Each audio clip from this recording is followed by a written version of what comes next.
અમદાવાદની યુએન મહેતા હોસ્પિટલમાં વૈશ્વિક આરોગ્ય અંગે પરિસંવાદનું આયોજન કરવામાં આવ્યું હતું. પરિસંવાદનો વિષય હતો ક્ષિતિજોની બહાર જીવનનું પરિવર્તન. આ આયોજનનો ઉદ્દેશ્ય હેલ્થકેર સેક્ટરને દુનિયાના એક પ્લેટફોર્મ ઉપર લાવવાનો ઉદ્દેશ્ય છે. આ કાર્યક્રમમાં કેબિનેટ આરોગ્ય મંત્રી ઋષિકેશ પટેલ ખાસ ઉપસ્થિત રહ્યા હતા, જેમાં 78 દેશના મેડિકલ ક્ષેત્રના લોકો જોડાયા હતા.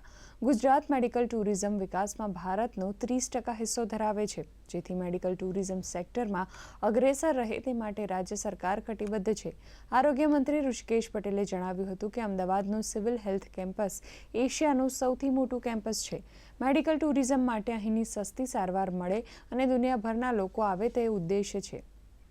સારવાર અહીંયા મળી રહે એના માટેનો જે પ્રયત્ન ચાલુ કર્યો હતો, લગભગ 95% સારવાર સિવિલ હોસ્પિટલનું કામ પૂરું થયું છે.